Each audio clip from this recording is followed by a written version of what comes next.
José, il peut arriver qu'il y ait des scandales qui n'en soient pas. Ce matin, dans les journaux de l'Empire québécois et dans la presse plus électronique, des dépenses somptueuses condamnées à Ottawa. J'ai lu et j'ai relu ce supposé scandale soulevé par l'opposition concernant Rumina Velshi. Rumina Velshi est une femme qui occupe un poste extrêmement important. Elle a présidé pendant quelques années la Commission canadienne de sûreté nucléaire. Ce qui l'a amené à voyager dans beaucoup de pays autour du globe. Et semble-t-il, on nous informe, j'ai lu, que le bureau chef de cette organisation-là était à Vienne. Donc, elle devait aller à Vienne régulièrement. Bon. Alors, de 2019, en 19 mois, elle aurait dépensé 288 000 en frais de déplacement. Les hôtels, l'avion. Et là, ce qui m'a mis la puce à l'oreille, on nous informe, porteur de bagages. Elle a facturé et s'est fait rembourser un frais de 17 pour un porteur de bagages dans un hôtel où elle est allée.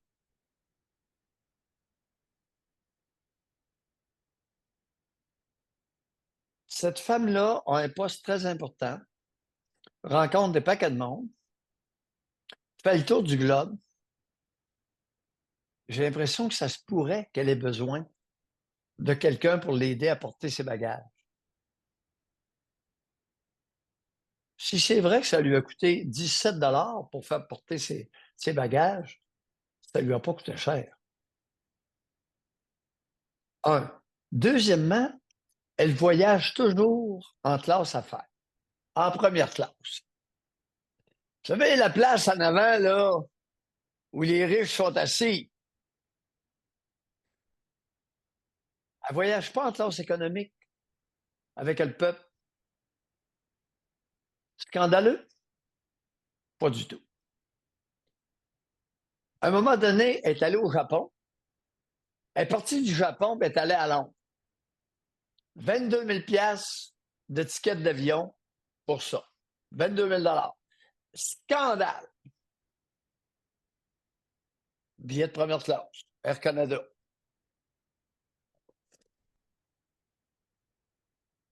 Québec ou Montréal, le Japon, Tokyo, Londres.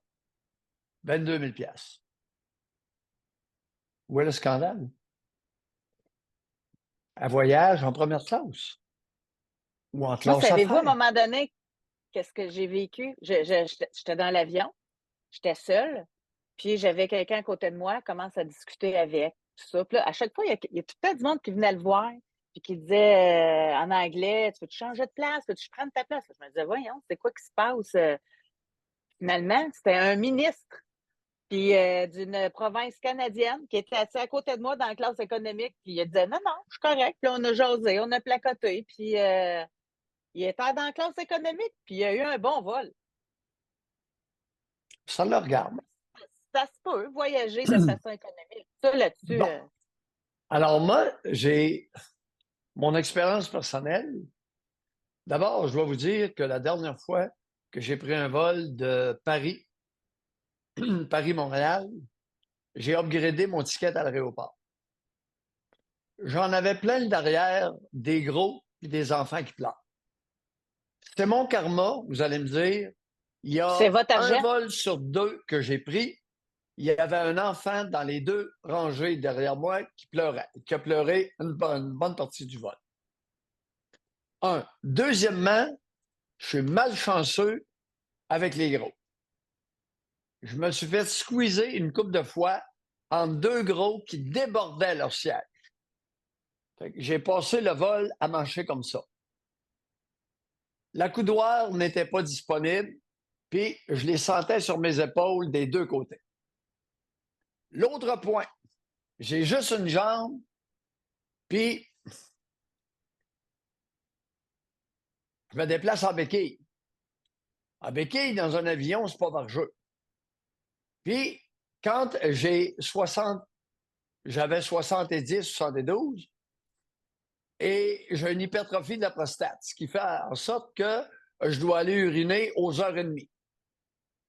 Alors là, il faut que je me lève. Il a fallu que je fasse sortir, j'étais hublot. Il a fallu que je fasse sortir, entre autres, une fois, les deux personnes. Attendre qu'elles arrêtent de dormir. Puis là, j'avais une maudite envie de pisser. Puis quand on a une envie, lorsqu'on a une hypertrophie bénigne de la prostate, c'est dur d'attendre, on se met à dégoûter. Écoutez bien le topo.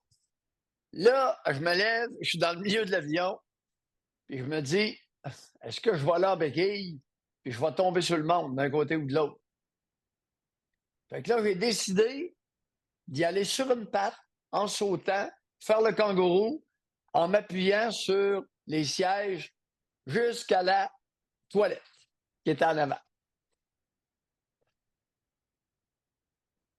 Tu sais, quand j'étais à Paris, là, je regardais ça, là, j'ai dit on upgrade, ça m'a coûté 10 000 de ma poche. Parlant de porteur, je suis en béquille. Je ne peux pas porter de bagages, si ce n'est un sac à dos, avec mon passeport dedans, mes cossins. Donc, j'ai besoin de quelqu'un. Besoin de quelqu'un pour porter mes bagages. J'étais pas de bonne humeur. Là, tu commences à sentir ma mauvaise humeur. Quand vous déclarez un scandale, qu'il y en ait un. Oui, mais Madame Doc, Velchi, oui, vous, c'est avec votre argent à vous.